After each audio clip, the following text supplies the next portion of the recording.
Be me 25, Master of Sustainable Architecture, minor in Indigenous Spatial Theory. Graduated top of my cohort, thesis on deconstructing the Euclidean hegemony in urban spaces. Finally landed the dream gig. City Council granted funding for the verdant nexus. It's not just a building, it's a statement, a living, breathing community hub in the middle of the gentrifying industrial district. My design philosophy is radical: no steel, no concrete, no straight lines. Those are the tools of the oppressor. They impose rigidity on a fluid world. We're using rammed earth, mycelium bricks, and reclaimed driftwood. The structure will be held together by tension and geometric empathy. Walk onto the site day one, wearing my ethically sourced hemp tunic and artisan sandals, holding the blueprints, which are actually watercolor paintings because CAD feels too sterile. The construction crew is already there. It's a nightmare. Sea of neon orange vests, diesel fumes, and toxic masculinity. Dozens of guys standing around a massive excavator, smoking cigarettes and laughing. Look like they've been eating gravel for breakfast since 1985. I approach the lead foreman. Guy is a mountain, name's Kowalski. Neck thicker than my thigh, skin like cured leather, wearing a hard hat that looks like it survived a war. He's holding a clipboard and frowning at the ground. Excuse me, I say, projecting my voice like we practiced in seminar. I'm the lead architect. Let's gather the team for a grounding circle. Kowalski looks up, takes a slow drag of his cigarette, doesn't blink. Grounding circle, voice sounds like a cement mixer full of bolts. Yes, we need to align our intentions with the land before we break the soil. It's about consent. The guys behind him stop laughing. Silence spreads like a stain. Kowalski drops the cigarette, crushes it with a steel-toed boot. Look, kid, I got the permit for the foundation pour. Trucks are coming in 2 hours. Where are the rebar specs? I smile, patient, benevolent. Cancel the trucks, Mr. Kowalski. We aren't using concrete or rebar, that's the old way. We're using a compressed mud straw matrix reinforced with bamboo weaves. Kowalski stares at me. He looks at my watercolor painting.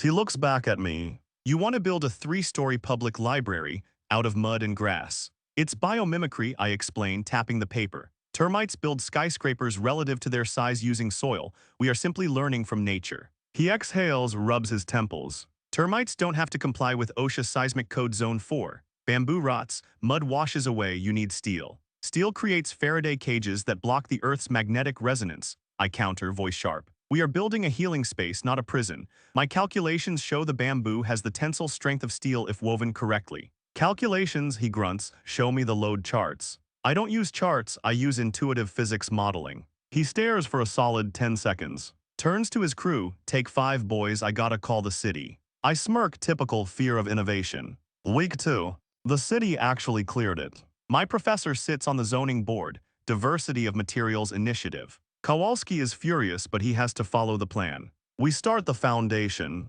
Instead of digging deep trenches and pouring cement, we are packing damp clay into spiral patterns. It's beautiful, backbreaking, messy, primal work. I try to get the crew to chant while they tamp the earth to synchronize their heart rates. They refuse, they just run the pneumatic tampers louder. Kowalski watches from the trailer, arms crossed. Every time I walk by, he mumbles something about hydrostatic pressure and water tables. I ignore him, he thinks in 2D, I think in 5D. It rains on Thursday. The site turns into a slurry pit. Our foundation starts to look like chocolate pudding. I gather the team. This is good, the earth is settling, it's finding its natural resting state. One of the workers, younger guy, looks at his boots sinking 6 inches into the wall. Boss, the wall is moving.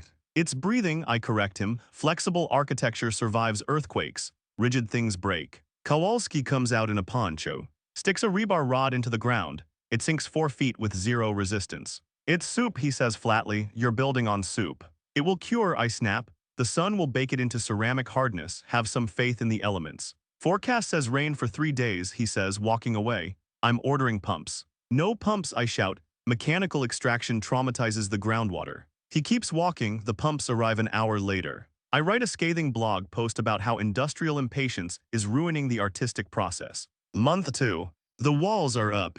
They are lumpy. But it's an aesthetic choice. Wabi sabi, I tell the investors, imperfection is perfection. We start the roof. The design calls for a massive, unsupported dome made of woven willow branches and recycled plastic bags. It's meant to look like a cloud floating above the library. Engineering consultants quit 3 weeks ago, said they wouldn't sign off on a death trap. Whatever, we found a boutique firm that specializes in experimental nonlinear structures. Kowalski is on the scaffolding. He's shaking a bundle of willow branches. This is it, he asks. This is what holds up the snow load. The weave distributes the weight, I explain from the ground, adjusting my glasses. It's a tensegrity network. The heavier it gets, the stronger it becomes. That's not how gravity works, he says. Gravity is just a theory, I mutter to my assistant. It's a habit of the universe, not a law. My assistant nods, scribbling in a notebook. So brave. We start weaving.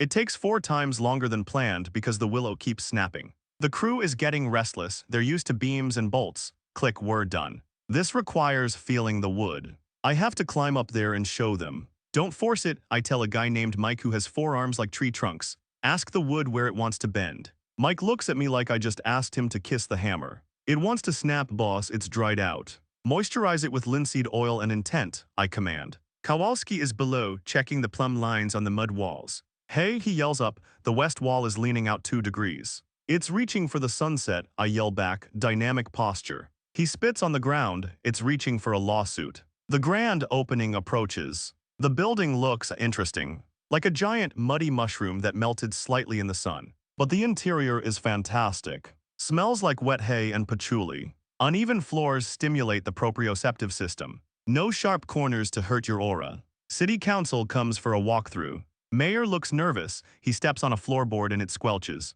Is this dry, he asks. The material retains moisture to regulate humidity, I say. Natural air conditioning. Kowalski is standing in the corner wearing his clean vest. He looks like he's at a funeral. He's tapping a structural column with his knuckles. Thud, thud, squish. He catches my eye, shakes his head.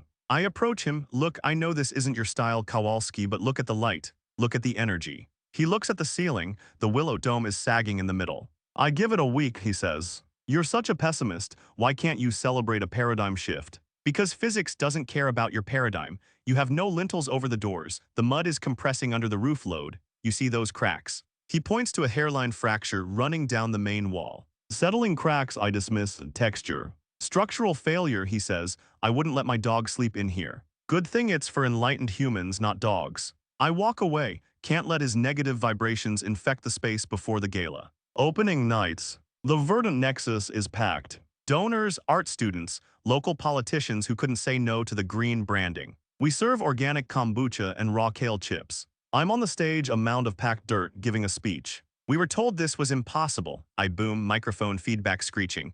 We were told we needed steel. We were told we needed concrete, but look around you. Applause. People are looking up at the willow domes. It's mesmerizing. We strung fairy lights through the trash bags. It looks like a glowing galaxy. Outside, the wind picks up.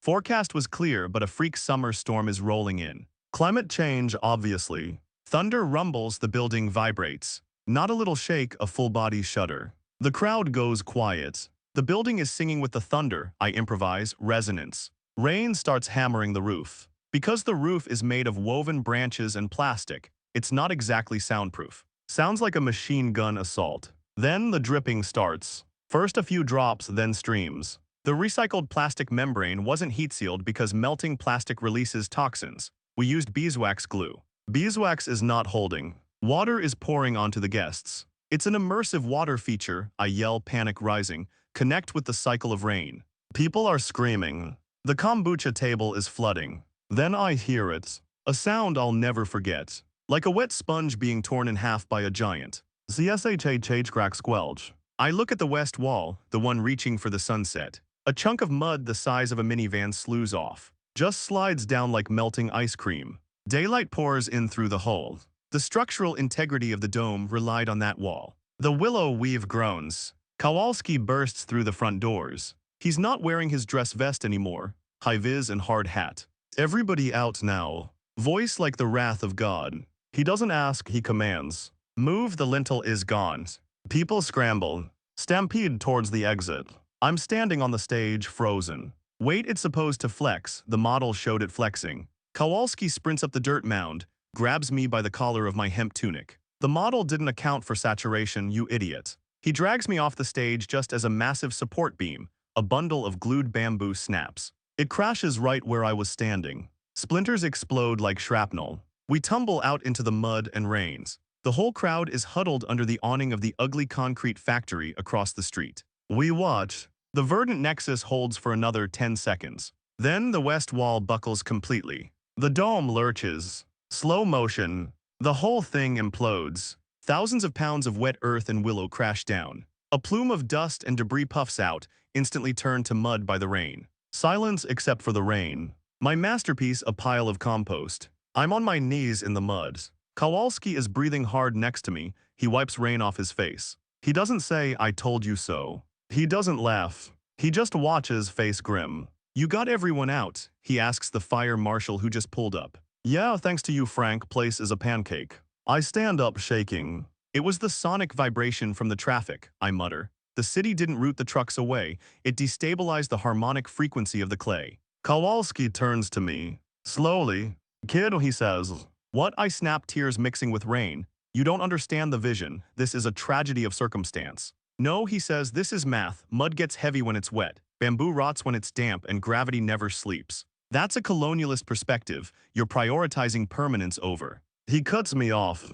"I'm prioritizing not killing people. That arch, the one you wouldn't let us use steel in, it folded first, I saw it. It was the beeswax. The supplier gave us low-grade wax." He just stares, reaches into his pocket, pulls out a pack of cigarettes. Attempts to light one in the rain, fails. Throws the pack into the mud. "You're lucky," he says. "Lucky my career is ruined, the nexus is destroyed. You're lucky the roof was light," he says. "If that was concrete, you'd be explaining this to a coroner, not an insurance adjuster." He walks away toward his truck. I look back at the pile of mud. My friends surround me. "Don't listen to him," one whispers. "He sabotaged the energy field with his negativity." "Yeah," another adds. "The building chose to return to the earth. It was a protest against the storm." I nod, wiping my face. Exactly, it was a performance piece. The impermanence was the point. We walk to the nearest coffee shop to debrief. The next day, the city fences off the lot. Condemned. 2 weeks later, I walk by. Kowalski is there. He's running a bulldozer, scraping up the sacred mud and dumping it into a skip. They're pouring concrete footings. Gray, soulless, rigid concrete. Steel rebar poking up like ugly metal fingers. I watch from the sidewalk. Kowalski sees me. Stops the dozer. Leans out. I expect a taunt. He just points to the rebar, then points to the sky. Thumbs up. Then goes back to work. I go home and write a 5,000-word essay on how the construction industry is gatekeeping safety standards to exclude indigenous materials. It gets 200 likes on Twitter. I block Kowalski on LinkedIn. Victory. Fast forward 6 months. Still unemployed, consulting. City invites bids for a new bridge in the park. I submit a proposal, the Floating Lotus. Suspension bridge made of braided spider silk polymers and recycled glass. Zero steel. Mating with the board. I walk in confident. Kowalski is sitting there. He's been promoted to City Director of Infrastructure. He says me. Smiles. Not a mean smile, just tired. "Next," he says. But I haven't presented. I read it, spider silk next. "It has a higher tensile strength than Kevlar," I argue. "And it degrades in UV light in 6 months," he says without looking up. Next. I slam my portfolio on the table. "You're afraid of the future." He looks up. "I'm afraid of gravity, son. And until you start fearing it too, you aren't building a doghouse in this town." I storm out. Go to a bar. Meet some guys from the tech department. They're talking about coding an AI that feels ethical dilemmas. I sit down. "Let me tell you guys about organic logic architecture," I say. They line ends. Finally, people who understand. The world just isn't ready for me yet. My bridge would have been glorious.